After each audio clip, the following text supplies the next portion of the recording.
வணக்கம். தாய்நாடு செய்திகளுடன் நான் நிரோஷன். ஐக்கிய நாடுகள் மனித உரிமை பேரவையின் 60வது அமர்வுகள் ஜெனீவாவில் தற்போது நடைபெற்று வரும் நிலையில், கடந்த சில நாட்களாக அதில் நாடாளுமன்ற உறுப்பினர் அர்ஜுனா கலந்து கொள்ள வாய்ப்பு இருக்கும் என்ற விடயத்தை நாங்கள் கடந்த பல காணொளிகளில் வெளிப்படுத்தி இருந்தோம்.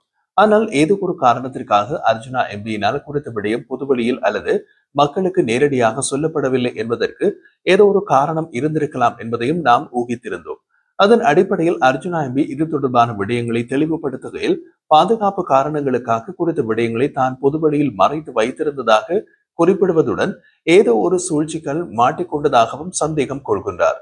இது தொடர்பாக மேலும் குறிப்பிடும் அவர், மனித உரிமை பேரவை அமர்வுகளில் கலந்து கொள்வதற்காக தமக்கும் கௌசல்யா நரேந்திரனுக்குமான கடிதம் மற்றும் நிகழ்வுகளில் கலந்து கொள்வதற்கான அனுமதி அட்டை கிடைத்திருப்பதாகவும் குறிப்பிட்டுள்ளார். ஐநா அமர்வுகளில் கலந்து கொள்ள எண்ணியிருக்காத போதும் புலம்பெயர் தேசத்தில் உள்ள ஒரு சிலரின் உதவிகளோடு குறித்த முயற்சி பாதை வெற்றி அளித்திருப்பதாக குறிப்பிடும் அவர், இன்னமும் தூதரகத்திலிருந்து விசா அனுமதி கிடைக்கவில்லை என்பதையும் குறைப்பட்டுக் கொண்டார். இவ்வளவு நாளும் குறித்த விடயங்களை மறைத்து வைத்திருந்தாலும் இதில் அரசாங்கத்தின் ஒரு சில மறைமுக தடைகள் இருக்கலாம் என்ற சந்தேகம் வந்ததன் அடிப்படையில் தற்போது இந்த விடயத்தை வெளிப்படையாக சொல்ல வேண்டியுள்ளதாக தெரிவித்திருந்தார் அர்ஜுனா. அதாவது, குறித்து ஐநா பயணத்திற்கு 2 புலம்பெயர் உறவுகள் உதவி செய்திருந்தாலும் தான் குறித்த உதவி தொடர்பாக வெளிப்படையாக யாரிடமும் உதவி கோரவில்லை. காரணம், அவ்வாறு வெளிப்படையாக உதவி கோரும் பட்சத்தில் அரசாங்கத்திற்கு இந்த விடயம் தெரிய வந்தால் வேறு வழிகளில் ஏதேனும் அழுத்தங்களை வழங்கி கலந்து கொள்ள முடியாமல் செய்ய முடியும் என்பதாலேயே இந்த விடயங்களை இதுவரையில் ரகசியமாக வைத்திருந்ததாக குறிப்பிடுகின்றார் அர்ஜுனா. எதிர்வரும் 15ஆம் தேதி திங்கட்கிழமை தான் கலந்து கொள்ள இருக்கின்ற ஐநா அமர்வுகள் ஆரம்பமாகும் நிலையில் விசா நடைமுறைகள் இன்னமும் இழுபறையில் இருப்பதாகவே அறிவிக்கப்பட்டிருக்கிறது. அதன்படி 15ஆம் தேதி அமர்வுகளில் கலந்து கொள்ள முடியுமா என்பது ஒரு மிகப்பெரிய கேள்வியாகவே உள்ளது என்றார். ஒரு சில சமயம் குறித்த விடயங்கள், அதாவது ஜெனீவா அமர்வுகளில் தான் கலந்து கொள்கின்ற விடயம் அரசாங்கத்திற்கு தெரிய வந்து அவர்களால் ஏதேனும் இடையூறுகள் ஏற்படுத்தப்பட்டு இருக்கலாம் என்று சந்தேகம் கொள்கின்றார் அர்ஜுனா.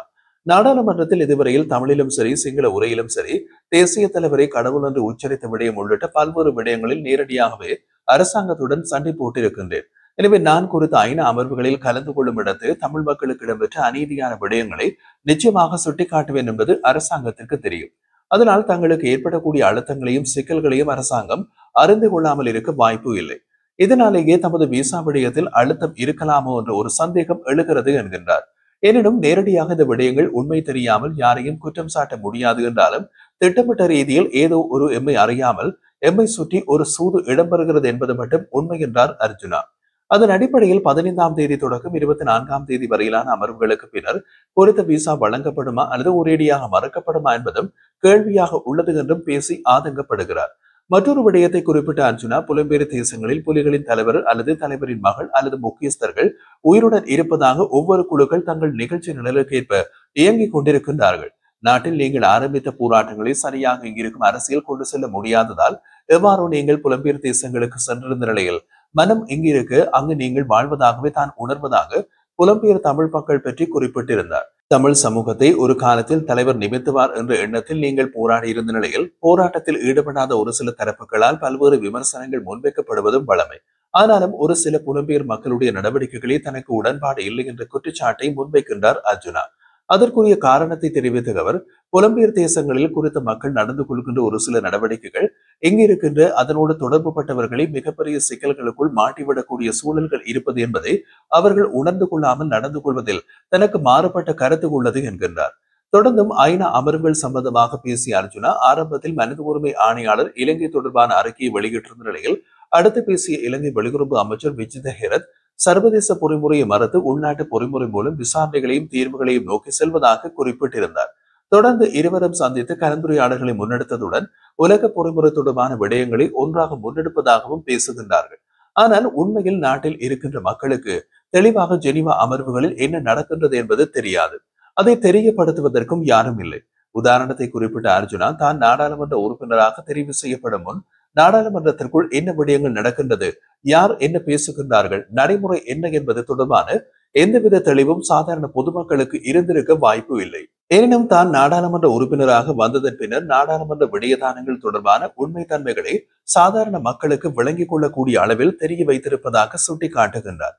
அதன்படியே தான் ஐநா மனித உரிமை அமர்வுகளில் கலந்து கொள்ளும் பொருட்டு எங்கள் இனத்திற்கு நடந்த விடயங்களை சுட்டிக்காட்டுவது மட்டுமல்லாமல் அங்கே என்ன நடக்கின்றது என்ற விடயங்களையும் வெளிப்படையாக மக்களுக்கு தெரியப்படுத்த வேண்டும் என்று தன்னுடைய அவா என்கின்றார் அர்ஜுனா. அதன் அடிப்படையில் 15ஆம் தேதி அமர்வுகளில் கலந்து கொள்ள முடியாவிட்டாலும் 18ஆம் தேதி அமர்வுகளிலாவது முடிந்தவரை கலந்து கொள்வதற்கான முழு முயற்சிகளில் ஈடுபட்டு வருவதாகவும் கூறினார். இந்த நிலையில் சைக்கிள் கட்சியை சேர்ந்தவர்கள் தனிப்பட்ட விஜயமாக மற்றும் ஒரு நாட்டில் இருக்கும் நிலையில் ஜெனீவாவில் ஐநா மனித உரிமை அமர்வுகளில் ஆரம்பமாகி நடைபெற்று வருகின்றது. ஆனால் குறித்த கட்சியின் ஆதரவாளர்கள் அவர் ஜெனீவாவில் இருப்பதாக மக்களை பிழையாக வழிநடத்துவதாக குற்றம் சாட்டுகின்றார் அர்ஜுனா. இது தொடர்பில் மேலும் தெரிவித்த அர்ஜுனா, முன்னாள் ஜனாதிபதிகளுக்கான சிறப்புரிமை மற்றும் வரப்பிரசாதங்கள் சலுகைகளை நீக்கும் சட்டமூலத்திற்கான வாக்களிப்பில் தமிழ் நாடாளுமன்ற உறுப்பினர்கள் கலந்து கொண்டிருக்கவில்லை. தமிழ் இனத்திற்கு எதிராக நடந்து கொண்டிருந்த ஜனாதிபதிகளின் சிறப்புரிமைகளை நீக்கும் விடயத்திற்கு நிச்சயம் வாக்களித்திருக்க வேண்டும். ஆனால் அதையும் செய்யவில்லை. ஆனால் தனிப்பட்ட விஷயமாக வெளிநாடு சென்றிருக்கும் அவர்களை பிழை சொல்வதற்கு இல்லை. ஆனால் இந்த தனிப்பட்ட விஜயத்தை ஐநா அமர்வுகளில் கலந்து கொள்வதாக பிழையாக இங்கு மக்களை முட்டாளாக்கும் செயற்பாடுகளையே அர்ஜுனா எம்பி விமர்சித்திருக்கின்றார். அனுருகுமார திசாநாயக்க தலைமையிலான அரசாங்கம் தன்னால் அவர்களுக்கு பிரயோசனம் இல்லை என்று எதிர்கட்சிக்கு அனுப்பிவிட்டு இப்போது தலையில் கை வைத்துக் கொண்டிருப்பதாகவும் அர்ஜுனா குறிப்பிடுகின்றார். ஒருவேளை அனுர அரசாங்கம் எங்களை ஏற்றுக்கொண்டிருந்தால் நல்ல விடயங்களை பாராட்டும் அதே நேரம் நடைமுறைப்படுத்தப்பட வேண்டிய விடயங்களை மக்களுக்கு புரிய வைத்து நடைமுறைப்படுத்தி இருக்க முடியும். இதனை அமைச்சர் சந்திரசேகரிடம் சொல்லி கேட்டிருந்த போதிலும் அவர் அதற்கு மறுப்பு தெரிவித்திருந்ததாகவும், இளங்குமரன், ரஜீவன் போன்றவர்களை முன்னிலைப்படுத்த வேண்டிய தேவை அவருக்கு இருப்பதையும் அர்ஜுனா இந்த இடத்தில் சுட்டிக்காட்டுகின்றார். இந்த நிலையில் இன்னமும் பழைய அரசியலை தொடரும் இவர்களுக்கு எதிர்வரும் மாகாண சபை தேர்தலில் தமிழ் மக்கள் நல்ல பாடம் ஒன்றை புகட்டுவார்கள் என்றும் குறிப்பிட்டிருந்தார் அர்ஜுனா. அதே நேரம் பாலஸ்தீனிய பிரச்சனைகளுக்கு அமைதியான தீர்வு காண்பதற்கும் இரு நாடுகள் தீர்வை நடைமுறைப்படுத்துவதற்கும் ஐக்கிய நாடுகள் பொது சபையில் நிறைவேற்றப்பட்ட தீர்மானத்தை இலங்கை வரவேற்றிருக்கிறது. இந்த முன்னெடுப்பை பெரிதும் பாராட்டி வெளிவிவகார, வெளிநாட்டு வேலைவாய்ப்பு மற்றும் சுற்றுலா அமைச்சு வெளியிட்டுள்ள அறிக்கையில் இலங்கை, சவுதி அரேபியா மற்றும் பிரான்ஸ் ஆகிய நாடுகளுக்கு மனமார்ந்த நன்றிகளை தெரிவித்துள்ளது. அறிக்கையில் ஐக்கிய நாடுகள் சாசனத்தின் நோக்கங்கள் மற்றும் கொள்கையுடன் இணங்க பாலஸ்தீன மக்களுக்கு அரசுரிமைக்கான மறக்க முடியாத உரிமை இலங்கை உறுதியாக ஆதரிக்கிறது என்று வலியுறுத்தப்பட்டுள்ளது. ஐநா பொது சபை உலக தலைவர்களின் சந்திப்புக்கு முன்னதாக இஸ்ரேலுக்கும் பாலஸ்தீனத்திற்கும் இடையிலான இரு நாடுகள் தீர்வை நடைமுறைப்படுத்த உறுதியான கால வரையுடன் கூறிய மற்றும் மீள முடியாத நடவடிக்கைகள் மேற்கொள்ளப்பட வேண்டும் என்கின்றது. 142 நாடுகள் ஆதரவாக வாக்களித்தும் 10 நாடுகள் எதிர்ப்பும் தெரிவித்திருந்தன. 12 நாடுகள் வாக்களிப்பில் இருந்து விலகிக் உள்ளது. 7 பக்கங்களை கொண்ட இந்த பிரகடனம் பல தசாப்தங்களாக நீடித்து வரும் மோதல் தொடர்பாக ஜூலை மாதம் ஐநாவில் சவுதி அரேபியா மற்றும் பிரான்ஸ் நடத்திய சர்வதேச மாநாட்டின் விளைவாக உருவாகியுள்ளது. அமெரிக்கா மற்றும் இஸ்ரேல் இதை புறக்கணித்திருந்தாலும் பெரும்பான்மையான நாடுகள் இதற்கு ஆதரவு தெரிவித்திருக்கின்றன.